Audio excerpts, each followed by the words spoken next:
인사하도록 합시다. 당신을 보니 살맛이 납니다. 오늘 본문의 말씀을 가지고 주 너의 하나님을 사랑하라 라는 제목으로 함께 말씀을 나누겠습니다. 한번 따라해 봅시다. 주 너의 하나님을 사랑하라. 지난주간 우리 설 명절이 되어서 아마 사랑하는 가족들을 만나면서 좋은 관계를 가졌을 것입니다. 아마 또 어떤 분들은 저처럼 이제 또 고향에 가보기도 하고 부모님을 만나 뵈러 길을 떠나기도 했을 것입니다. 저도 이번 명절에 어머니 또 우리 또 장모님 장인어른 뵙기 위해서 출발했다가 돌아오는 길에 보통이면 한 3시간이면 올 수 있는 거리인데 제가 따지고 보니까 한 6시간 정도 걸린 것 같아요. 그래서 한 번도 가보지 못한 고속도로가 아닌 국도를 이 내비게이션이 마음대로 인도해서 한참 달리고 해서 이렇게 온 것 같습니다. 그런데 가만히 생각해 보니까 그 긴 시간을 다니면서 왜 내가 이것을 할까? 만약에 명절이 되어서 부모님을 안 찾아뵈면 벌금 1억을 내라. 이런 법이 정해져서 가야 되는 것이라면 얼마나 고통스러웠을까? 마지못해 가가지고 마지못해 인사하고 마지못해 밥 먹고 그냥 한숨 쉬다가 오지 않을까? 그런데 그게 아니라 부모님을 사랑하는 마음이 있고 사랑하는 형제자매를 만난다는 그 기쁨 때문에 뭐 차를 타고 6시간이 문제가 아니라 더 가서 더 많이 시간을 보내고 함께 오고 싶은 것들이 아마 자녀의 마음이기도 하고 부모의 마음이기도 할 것 같습니다. 사랑하기 때문에 시간이나 물질이나 다른 모든 것들을 소비해서라도 함께 만나고 교제하는 것, 그것이 진짜 이유가 아닌가 생각합니다. 사랑하기 때문에 그 모든 것들을 넉넉히 주어도 부족함이 없는 것 같습니다. 이것은 사람과의 관계뿐 아니라 하나님과의 관계도 마찬가지입니다. 내가 주님을 사랑한다고 할 때 그 사랑의 대가는 하나님께 받은 것이 너무 많기 때문에 주는 것은 그렇게 많이 아깝지 않은 것 같습니다. 오늘 본문에 보면 이제 예수님에게 한 바리새인이 질문을 합니다. 오늘 본문 시작을 보면 바리새인들이 예수님에게 찾아와서 질문을 하는데 예수님이 사두개인이나 다른 사람들의 그 모든 질문을 다 지혜롭게 대답했다는 이야기를 듣게 됩니다. 그래서 아주 어려운 질문을 하나 던집니다. 그 질문의 내용이 무엇입니까? 선생님, 율법이 있는데 그 율법 중에서 어느 계명이 제일 큽니까? 라는 질문입니다. 어떻게 보면 이 질문이 그렇게 어렵지 않은 것처럼 보이는데 여기에는 많은 의미가 담겨 있습니다. 어느 율법이 가장 큽니까? 라고 질문을 했습니다. 그때 예수님이 대답을 합니다. 우리 같이 따라해 봅시다. 전인격을 다하여 하나님을 사랑해야 합니다. 예수님이 대답하십니다. 내 마음을 다하고 목숨을 다하고 뜻을 다하여 주 너의 하나님을 사랑하라 하셨으니 이것이 크고 첫째 되는 계명이요 둘째도 그와 같으니 내 이웃을 내 자신같이 사랑하라 하셨으니 이 두 계명이 온 율법과 선지자의 강령이니라. 마가복음에 보면 예수님이 이 대답을 했을 때 그 중에 바리새인 한 사람이 큰 소리로 외칩니다. 예수님 진짜 대답을 잘하셨습니다. 그 대답이 진짜 명답입니다. 라고 이렇게 이야기를 합니다.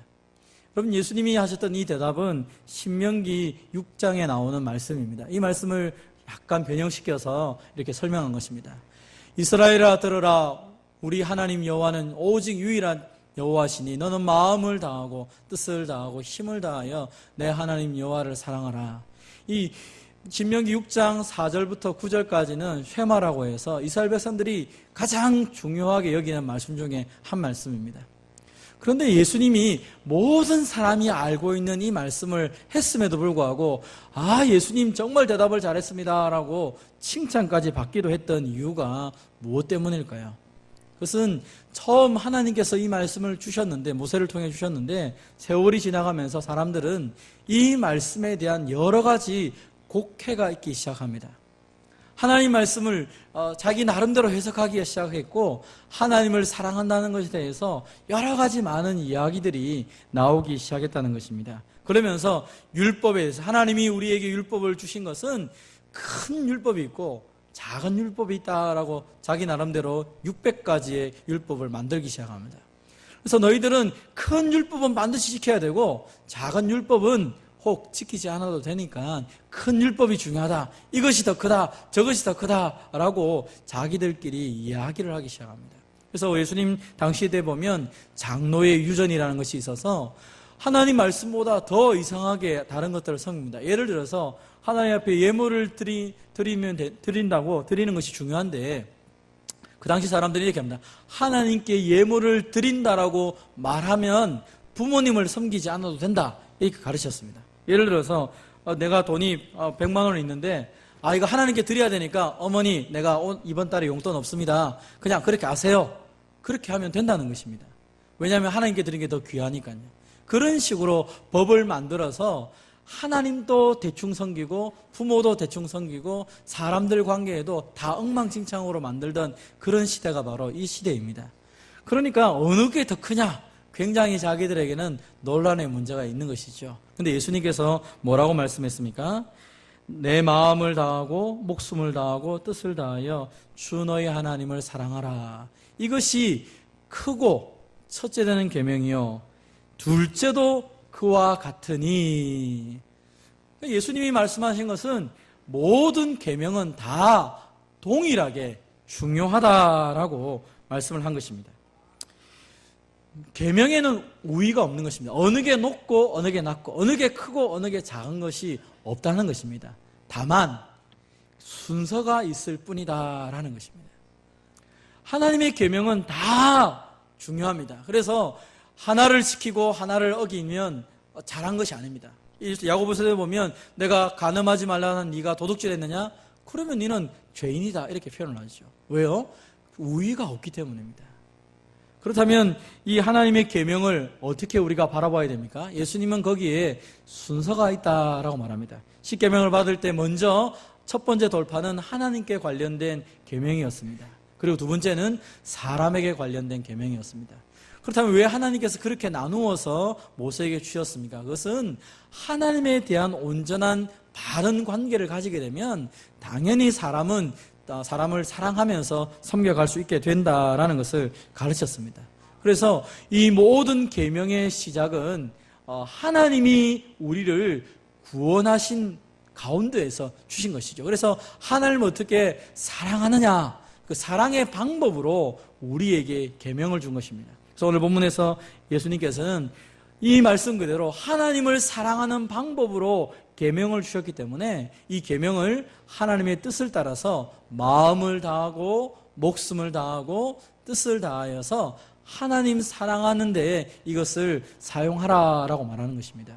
여러분, 그러면 마음을 다한다는 게 뭡니까? 감정을 드린다는 것이죠. 우리 마음이 속이 상한다, 속이 좋다, 마음이 좋다, 이것은 감정적인 것을 의미합니다. 하나님께 사랑을 표현할 때도 내 감정을 들여서 찬양을 하는 것이죠. 찬송을 할 때도 기쁘게 찬양해야 되는데 내 마음은 슬픈 가운데 속에서 이렇게 막 기쁜 찬송을 부른다는 것은 말이 맞지 않는 것이죠. 마음을 다하여서. 그럼 사랑 고백할 때 내 속은 좋지 않으면서 당신 사랑하니까 이 꽃 받아주세요. 그 옳지 않은 것이죠. 상대방의 눈을 보면 저 사람이 진짜로 마음을 들이고 있는지 그게 우리가 표가 나지 않습니까? 하나님을 향하여서도 마음을 다하여 나의 감정을 들여서 사랑을 고백하는 것이죠. 성경적이 보면 성경은 대부분 다 사랑을 말할 때 의적인 표현이 더 많습니다. 사랑은 의적인 표현이죠. 목숨을 다하여서.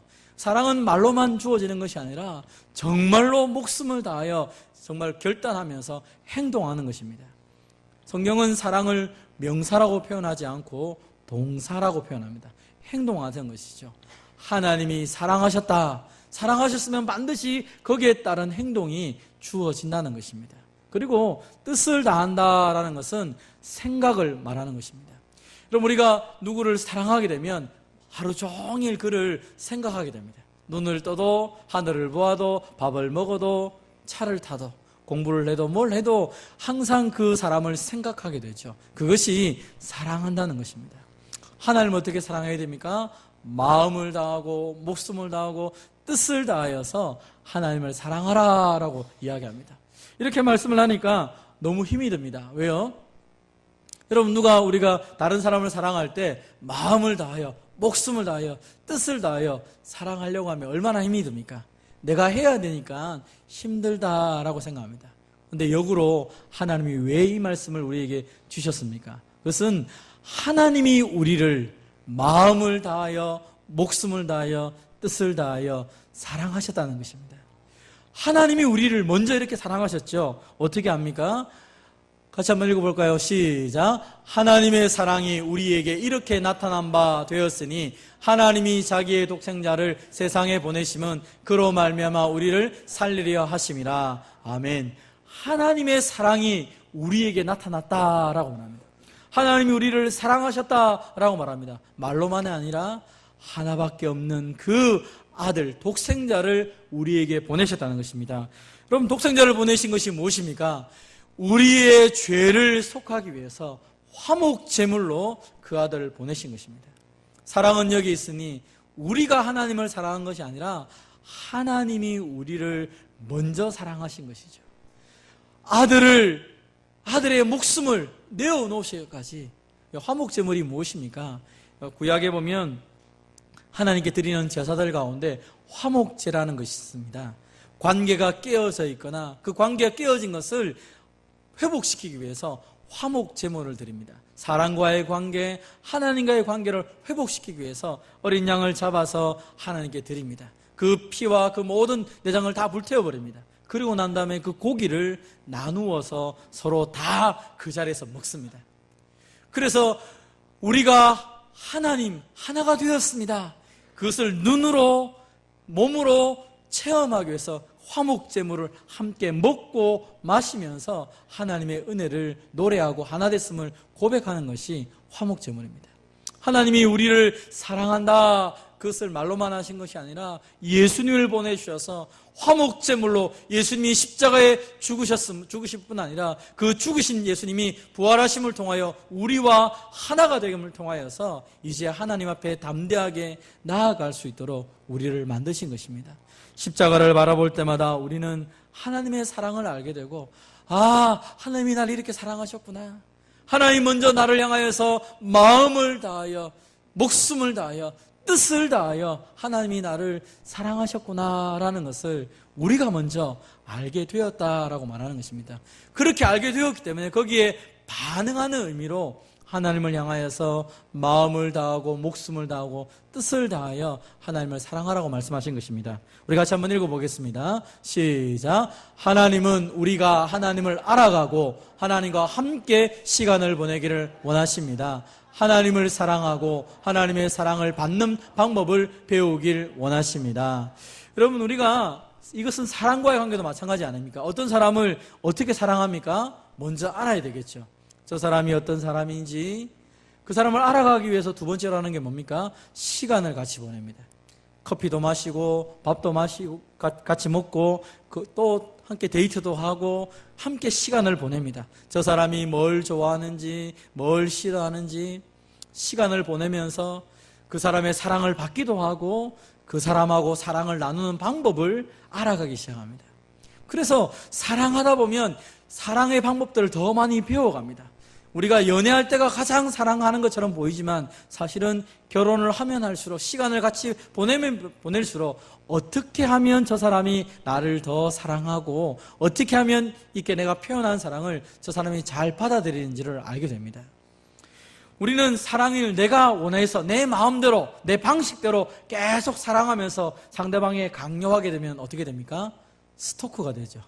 고통스럽습니다. 사랑은 내 방식대로 하는 것이 아니라 그 사람이 받기를 원하는 방법대로 하는 것입니다. 그래서 정말로 사랑하는 사람들을 보면 서로를 향하여서 서로를 알아가기 위해서 시간을 들이고 서로를 위해서 어떻게 하면 저 사람이 진짜 마음이 뭔지를 알아가기 위해서 굉장히 노력하는 것을 보게 됩니다. 그래서 사랑은 시간도 필요하고 함께 노력하는 것이 여전히 계속 필요한 것입니다. 사랑은 한 번이 아니라 계속 진행 중이죠. 계속 가는 것입니다. 가면 갈수록 더 사랑스러워하고 가면 갈수록 제대로 된 사랑을 주고받는 것이 진짜 사랑하는 것입니다. 부모가 자녀를 사랑해도 부모 방식대로 사랑하기 시작하면 나중에 자녀들이 어려움을 당하게 됩니다. 어렸을 때는 부모가 무조건 주는 것을 좋아합니다. 다 받으면 됩니다. 근데 저희 집 아이들만 해도 고등학생이 되어가고 이제 대학생이 되니까 내 방식대로 사랑하자 하면 아이들이 싫어합니다. 어디 가자. 아빠 그냥 혼자 갔다 오세요. 저는 집에 좀 있어야 되겠습니다. 맛있는 거 먹으러 가자. 맛있는 게 다릅니다. 제가 좋아하는 음식과 아이들이 좋아하는 게 다르다는 것입니다. 제가 좋다고 아이들 데리고 자 우리 뼈다귀 해장국 먹으러 가자 하고 막 뼈다귀 해장국 먹으러 가면 아이들이 별로 안 좋아할 것입니다. 아이들은 피자 먹는 거 좋아하고 고기 먹는 거 좋아하고 다르다는 것이죠. 그래서 사랑하는 방식은 시간이 지나면 지날수록 또 달라지는 것입니다. 사람도 그런데 하나님을 알아가는 것, 하나님을 사랑하는 것은 마찬가지인 것입니다. 아니 저 하나님 사랑하는 방법 다 알아요. 어떻게 다 압니까? 말씀을 통하여서 어떻게 하면 하나님과 깊이 교제하고 하나님을 알아가는지 그 사랑을 누려가는지를 이 말씀을 통하여 우리가 알아가게 되는 것이죠. 유대인들은 태어나서 어릴 때 제일 먼저 배우는 말씀이 있습니다. 그게 바로 레위기라고 합니다. 레위기는 하나님을 어떻게 예배하느냐, 어떻게 사랑하느냐라는 방식에 대한 것을 설명합니다. 1장부터 11장까지 하나님과 교제하기 위해서는, 하나님의 사랑을 하기 위해서는 이렇게 해야 된다. 12장부터는 이제 그 하나님을 예배하였다면 어떻게 살아가야 하는가, 동행하는가, 그 방식이 바로 레위기에 있는 것입니다. 아마 저도 그렇고 여러분도 마찬가지일 건데 처음 레위기를 읽어보십시오. 정말 잠이 옵니다. 구약 성경을 읽다가 가장 어려운 것이 창세기, 출애굽기까지는 겨우 버티는데 레위기에 가면 보통 읽다가 그냥 이거 그만둬야지 힘이 듭니다. 왜요? 이게 뭔지, 오늘날 이게 뭘 의미하는지를 가장 어려운 게 레위기입니다. 왜 어렵습니까?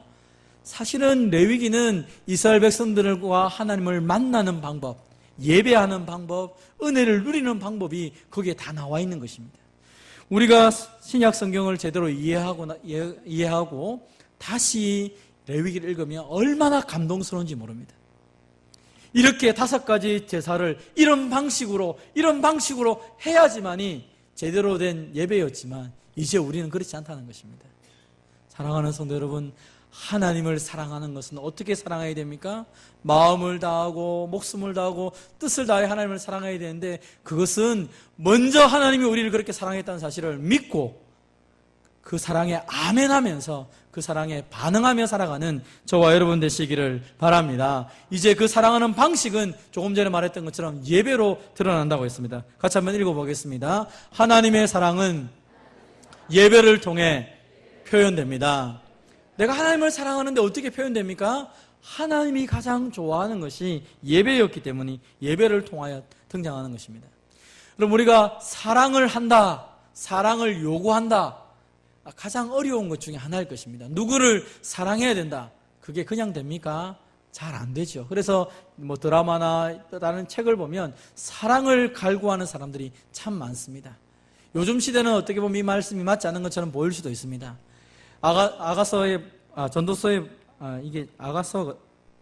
전도서에 보면 사람이 그의 온 가산을 다 주고 사람과 바꾸려 할지라도 오히려 멸시를 받는 아가서의 말씀인 것 같습니다. 아가서 8장 7절에 보면 그 온 가산, 집안에 있는 모든 재산을 다 주고도 사람과 바꾸자 하면 멸시를 받는 것입니다. 또 오늘날 세대는 자본주의 세대라서 그런지 모르겠는데 아이들에게 지난번에 한번 설문조사를 했다 그러죠. 내가 당신에게 10억을 줄 텐데 감옥에 3년 동안 가 있겠느냐, 내가 10억을 줄 텐데 사람을 한번 죽여보겠느냐 한다는 것입니다. 중고등학생들에게 설문지를 돌렸는데 10억 준다면 사람 죽일 수 있습니다. 감옥에 좀 몇 년 가 있죠. 그렇게 하겠다는 아이들이 설문조사에서 50%가 넘었습니다. 깜짝 놀랐는데 왜 이런 일이 벌어졌느냐, 제대로 된 사랑을 주고 받는 것을 하지 못하다 보니까 물질이 사랑보다 더 크다라고 사람들이 생각하게 됐다는 것이죠. 여러분, 그러나 진정한 사랑은 온 재산 10억이 아니라 100억을 준다 해도 사랑은 물질과 거래할 수 있는 것이 아니라는 것입니다. 왜 그렇습니까? 그 사랑은 나의 전부를 주는 것이기 때문에 그것은 물질과 상관한 것이 아닙니다.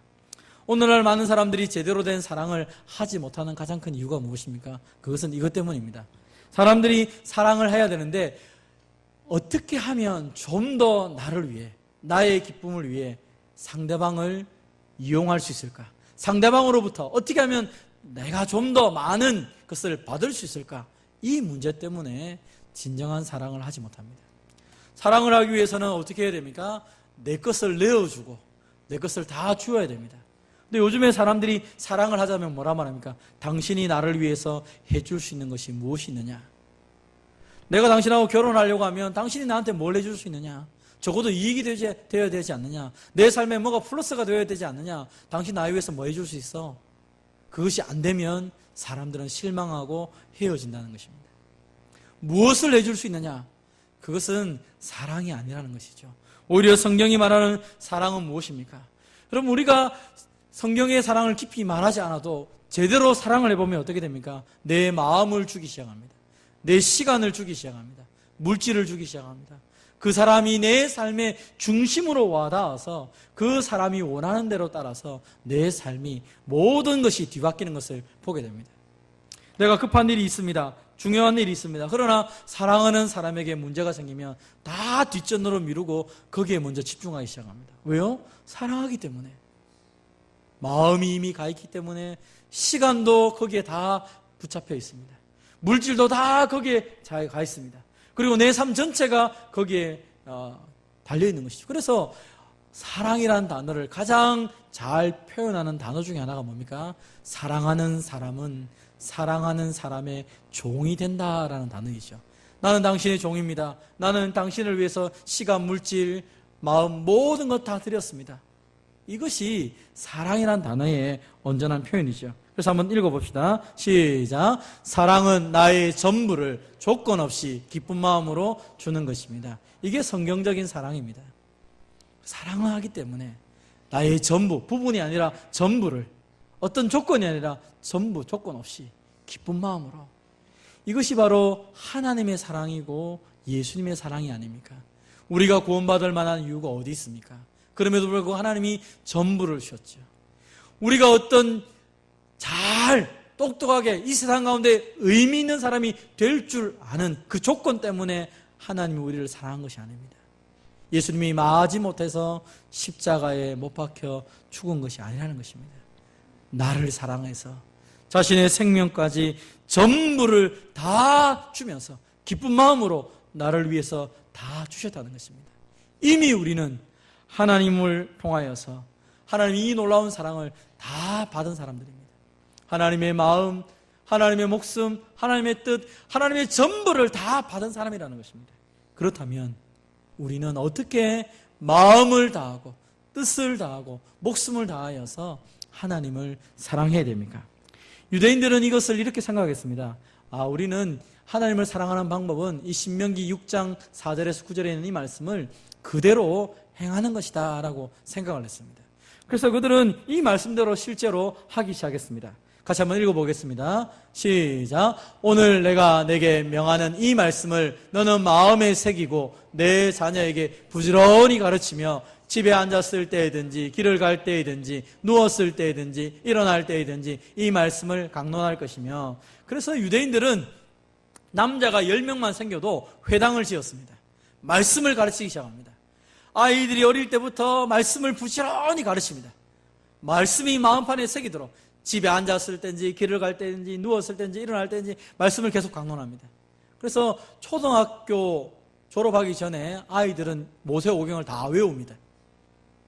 그리고 중고등학교 10대가 됐을 때 아이들에게 이 말씀을 해석하고 적용하며 살아야 될 것에 대해서 설명하고 토론을 합니다. 그러면 이들의 인생은 이제 말씀에 사로잡혔으니까 어디를 가서 무엇을 하든지 하나님의 사람으로 살아갈 것이라고 그들은 생각하여서 부지런히 말씀을 가르치고 부지런히 말씀을 강론했습니다. 이것도 모자라서 그들은 생각했습니다. 그 다음 말씀입니다. 같이 읽어봅시다. 시작. 너는 또 그것을 내 손목에 매어 기호를 삼으며 내 미간에 붙여 표로 삼고 또 진무설주와 바깥문에 기록할지니라. 아멘. 손목에다가 말씀을 깨닫는 수를 달기 시작했습니다. 머리에다가 네모난 것을 이렇게 딱 말씀을 붙이고 살아가기 시작합니다. 집의 문설주에도 바깥문에도 하나님 말씀을 기록했습니다.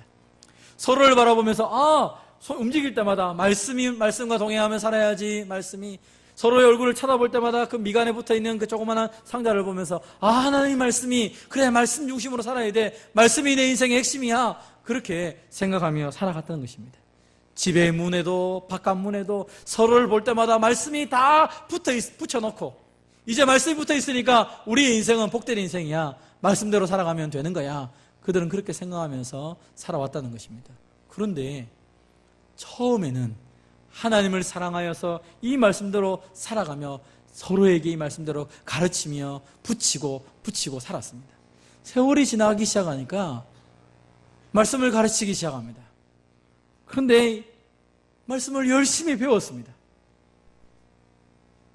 앉았을 때 이제 어디든 말씀을 계속 가르칩니다. 손목에도 메고 미간에도 붙이고 문설주에 다 붙였습니다. 그러면 되었다라고 생각하십니다. 그러면 되었다라고 생각하는 것입니다. 다 된 것입니다. 이제 내가 말씀을 열심히 배웠고 말씀을 가르쳤고 붙였으니까 되었다라고 생각합니다. 그런데 핵심이 빠진 것입니다. 말씀을 열심히 배우는 이유가 무엇입니까? 말씀을 부지런히 가르쳤던 이유가 무엇입니까? 하나님을 사랑하고 하나님의 사랑을 깨닫고 하나님의 사랑에 반응하는 사람으로 살아가라고 그렇게 했는데 그들은 이제 말씀을 배우는 것에만 열중하고 말씀대로 살아가는 부분에 있어서는 살아가지 않았다는 것입니다. 하나님 우리에게 원하시는 것은 말씀대로 살아가는 것입니다. 하나님을 정말로 사랑하는 것입니다. 정말로 하나님을 사랑하기 때문에 하나님 사랑합니다. 하나님 사랑합니다. 그 사랑에 감격하여서 이 말씀대로 살아가임에도 불구하고 그들은 이제 내용은 빠져있고 형식만 남아서 살아가는 삶이 되었다는 것입니다. 그래서 예수님이 그들에게 다시 말하는 것입니다. 이것이 아니라 너희의 삶의 핵심이 무엇이냐? 정말로 하나님을 기뻐하느냐? 정말로 하나님을 사랑하느냐? 그 사랑이 율법의 핵심이고 그 사랑이 모든 것을 움직여가는 건 중요한 말씀이다라고 말하는 것입니다. 사랑하는 성도 여러분, 그래서 우리가 어디에 있든지 주님을 기쁘시게 하는 자로 살아간다면 그것이 진짜로 하나님을 사랑하는 것입니다.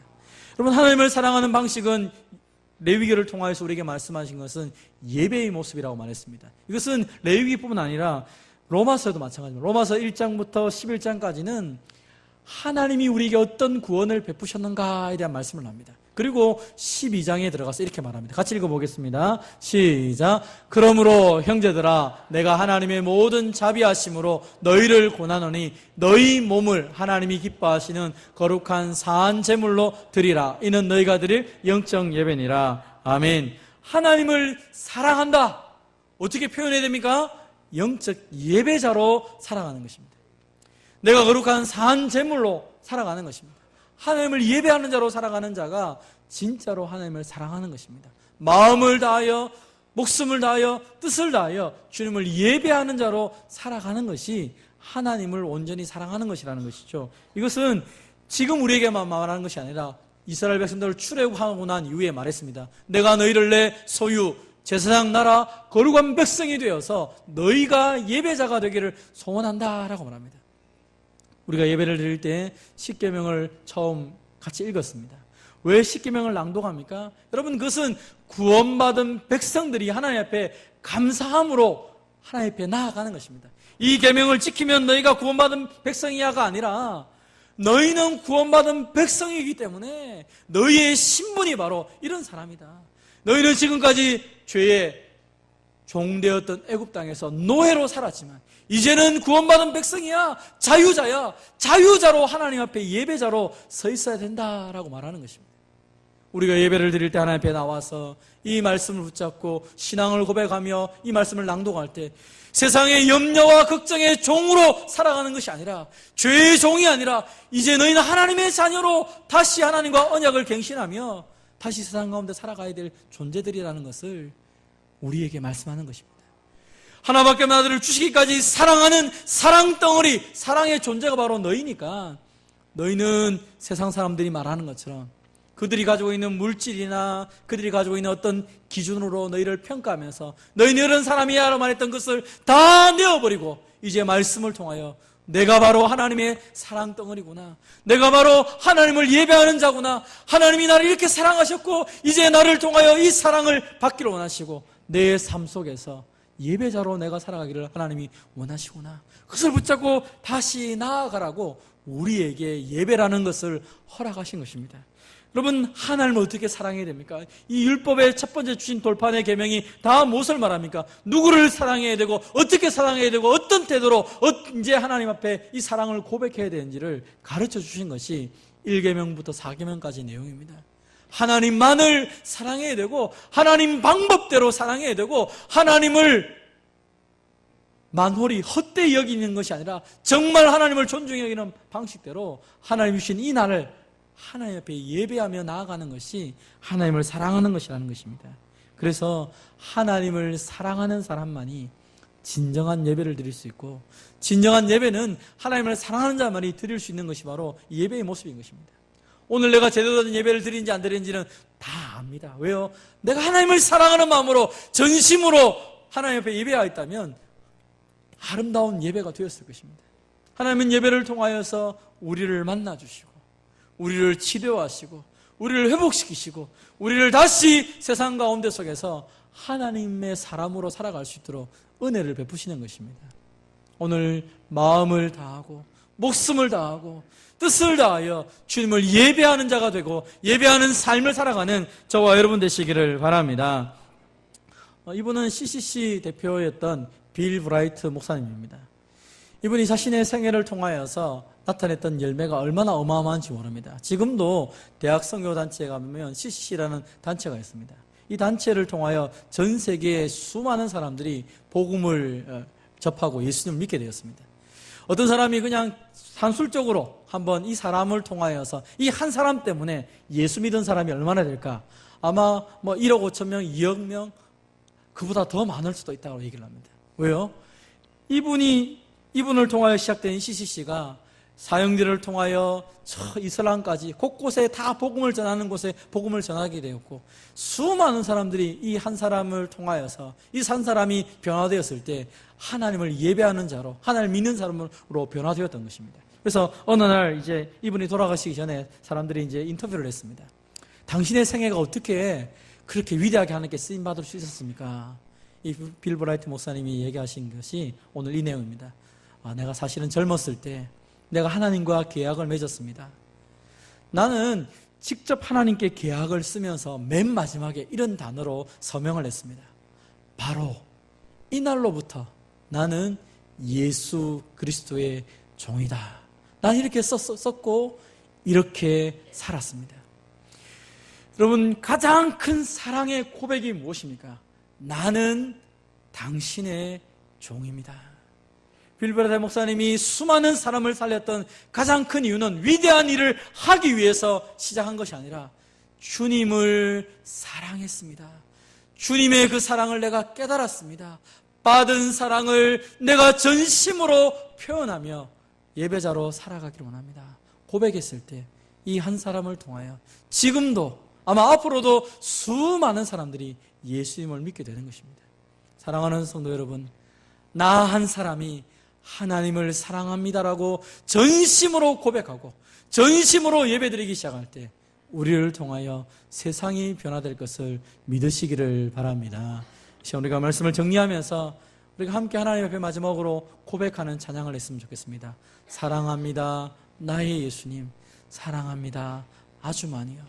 우리가 전심을 향하여 다하여서 예배하고 전심을 다하여 주님 앞에 사랑을 고백하며 하나님 앞에 한번 나아가 보기로 하는 우리 함께 찬양하도록 하겠습니다.